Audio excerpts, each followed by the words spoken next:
So in the 6th century BC, Joan, when is 6th century? You don't know either? I should have Googled it. Anywho, this guy named Phalaris, he was the ruler of this Greek colony called Acragas. The only thing we know about him is his legacy as a ruler. And every piece of writing we found on this guy tells the same story. He was a terrible person. The end. Nah, just kidding. So first of all, he was known to be like a tyrant, like a cruel, oppressive leader, over his people. He was power obsessed. He didn't play by the rules to get what he wanted, and he took what he wanted by violent force, including the throne. Years earlier, before his king era, Phalaris was hired to build a temple of Zeus near Acragas. And he must have been stoked because the city was like popping off at the time, It was considered like the rich part of ancient Greece. So he's like, what? You want me to build a temple? Sick, So Phalaris was supposed to show up, build a temple, get his payment, and get the fuck out of there. So he shows up with a big group of workers, making it seem like he was taking the job seriously. But Phalaris had no plans to build that temple. He had secretly armed all of his workers so that they could take over the city. So Phalaris and his men violently take over, killing anyone who stood in their way. And Phalaris becomes the ruler of one of the richest parts of Greece. So the people of the city, they weren't stoked because they had known about this guy for a while and they knew that he had pretty questionable practices. So there was like rumors going around, and some of the rumors that were going around, well, one in particular was that this guy was a cannibal. Oh yeah. According to some writers from the 2nd century, he enjoyed eating sucklings, aka babies. Which is worse, babies or menstruation? Would you rather eat babies or drink period blood? Let me know down below. Okay, so he liked to eat babies, allegedly. Rumors. People were like, oh, I heard that Phalaris actually killed and ate his own son. I know. I wonder what he ate first. The legs, the arms, the head? I don't know. A famous Roman philosopher, Cicero. You get it? Chicago? Okay, no? All right. So, Roman philosopher, his name's Cicero. Cicero described Phalaris as someone whose, quote, cruelty is notorious beyond that of all others. Wow, you think? Okay. So some people believe that like these accounts of him being a cannibal were actually just a metaphor for what an awful and terrifying leader he was. But it's repeated so many times in ancient texts, it's like, meh, there's gotta be some truth in there. Maybe, I don't know. But Phalaris had quite the reputation in town. So he had a kink for torture. What do you call that? Now, is this masochism or is this sadism? Because I always mix up the two. But he had, he liked torture. He got off on it. And he enjoyed executing people in like slow, terrible ways. So one writer said, quote, Phalaris was cruel in his designs and even more cruel in his executions. He perpetrated all kinds of outrages on innocent people. People that worked for him were like walking on eggshells all the time because everyone's afraid, like, don't piss him off. He will chop your head off and eat your body. Like, I don't know. And the only way to gain favor with someone like Phalaris was to impress him with something awful. You're like, look, I brought a dead baby. Here you go. This is where a man named Perillus walked in. Now, Perillus and Phalaris already, technically, they know each other. I mean, their names are so similar, they kind of have like a Cheech and Chong thing going on. But maybe that's why Phalaris didn't like him, because their name was so similar, and he's like, there could only be one. So Perillus is apparently the royal sculptor. So he makes like all the pottery and the statues and the stuff that we dig up and we put in museums. He was doing that, and he would do this for Phalaris. So he was cool with Phalaris. They knew each other. He was like, hey, love that pot you made me. And Phalaris asked him like for a meeting. He's like, hey, I want to meet with you. I have an idea. So Phalaris comes in and is like, my tyrant would you like another torture device? And Phalaris is, I guess, boner alert, you know? He's like, what? Yeah. So I guess all of his old torture methods just weren't doing it for him anymore. He was bored. You know, he wanted to spice it up a little. He's like, I need something new. So Phalaris knew if Perilous was brave enough to offer to make a new torture device, that he would take it seriously. Because if Perilous didn't impress him, he knew he could be sentenced to death. So Perilous goes back to his little place and he is like brainstorming. He's got to come up with some real dark shit. Maybe he smokes a little bit of the devil's lettuce. He's like, I need some inspo. So he knew whatever he made, it had to be unlike anything anyone had ever seen before. And most importantly, it had to be torturous.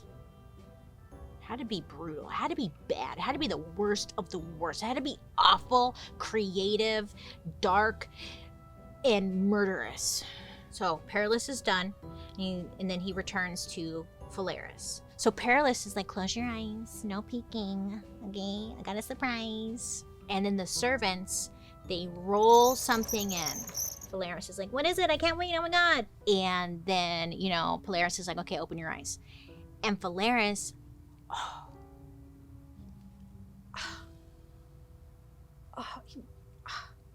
he is shocked. It's so beautiful. It's a big statue of a bull. You know, he's like, okay, great, I love this bull, but what is it? Well, Perilous explains, okay, he calls it the brazen bull. So brazen means made of bronze. And it's not a statue, nay, it's a torture device. He's like, okay, I'm drooling, tell me more. But he shows him the backside of the statue because that's where there's a door. Well, okay, look, if we want to get technical here, there are some people who say the door was like on the butt, and then some say it was on the bull's side. But there's a door, okay? And Phalaris, he opens up the door. He shows him like inside, and it's hollow. And it's just like a big empty space. And Phalaris is like, what? Like, I don't get it. Like, what? Is this a pinata? Like, I don't understand. So Perilous explains. He's like, listen, here's what you do.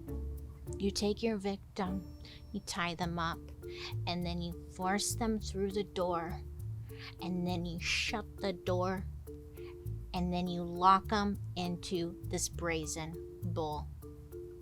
And then it's like, okay, and? Well, then you light a fire underneath the bull statue, and the bronze heats up. The whole thing, because it's made of bronze, right? So the whole thing heats up, slowly burns and cooks the person alive. So Phalaris is like, okay, love, but not really seeing the vision. And then in that moment, I guess Perilous was like, oh, just you wait, because I'm not done yet. So Perilous tells him, he's like, look, the best part, well, it's kind of fun. It's like a nice little treat. He tells him that when you close the person inside and you start roasting them alive, naturally, they're gonna scream. Well, inside the bull, there are these complicated tubes. It kind of looks like a tuba. It connects to the bull's mouth. Okay, got it? So when someone is screaming, in pain, you know, because they're slowly burning to death, their screams go through these tubes, and it turns into like a roar that comes out of the bull's mouth. That's art. He's like, wow, you really went off, you know? You made all those pots and plates and stuff, and this is what you make next? Like, that's creativity right there. Do you know what a bull sounds like? Because I didn't, so YouTubed it. So it's kind of like this deep, haunting moo. It's like, wah! Wait, no. Wah! I honestly kind of nailed it. So when the person is cooking inside, these tubes make it sound like it's a bull yelling. That's different, right? Like, that's a special kind of fucked up. That's dark. So for a little moment, Phalaris is like, oh my god, love. You know, he's loving it. He is in shock that Perilous perfectly nailed what he was looking for. He's like, The bull basically takes away their humanity as they die. Perfect. I love that. So legend has it, Phalaris's mood, I don't know, takes a turn. Some say he was disgusted with the device, and others say he was actually jealous that he didn't think of this idea himself. Get this. He was ready to see how this bull worked. So Phalaris goes to Perillus and he's like, hey, can you demonstrate like how the bull noise works? Because like, I don't get it. So Perillus is like, oh my god, yeah, like for sure, I'll show you. So he gets inside. He's like, okay, see, the horns are here, watch. Whatever. Phalaris shuts the door. And Perillus starts to yell to demonstrate the noise. According to legend, Phalaris lights a fire underneath the bull and listens to the bull roar as Perillus slowly burns to death. I guess he wanted to see it in action, Phalaris. He's like, I want a real demonstration, so let me just like do it. In some versions of this story, he pulls Perillus out when he's half cooked and throws him off of a cliff. Scholars say that Phalaris used this torture method on his worst enemies. I'm rolling my eyes because it's like, I'm sure he's probably like, that guy, put him in, you know? But when someone was inside and they were getting cooked and the bull would like roar, I guess you could hear it like all throughout the city. And Phalaris, oh, he loved it. He loved the theater of it all, the performance. It was beautiful. And he loved terrifying people. So he's like, this is great. This is beautiful. This is art. So after Phalaris dies, they think it's around like 554 BC, the people of the city stormed the temple. So I guess together they picked up the brazen bull. They hauled it outside and they threw it into the ocean. It's such a bummer that, you know, they couldn't put him in the bowl himself and like torture him, huh? Bummer. But the reason that we know about the brazen bull is because of the many tales that have been written about it throughout history. And some people don't necessarily blame Phalaris for using it. He's a psychopath. If you give a psychopath a cookie, they're probably going to eat it, you know?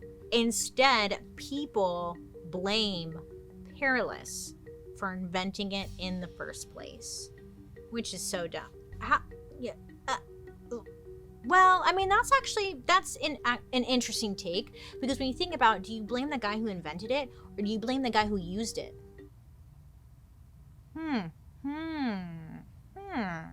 I think we can blame both of them and call them both sick. But, you know, it's just, I don't know, whatever. So I guess no piece of the actual bull has ever been found.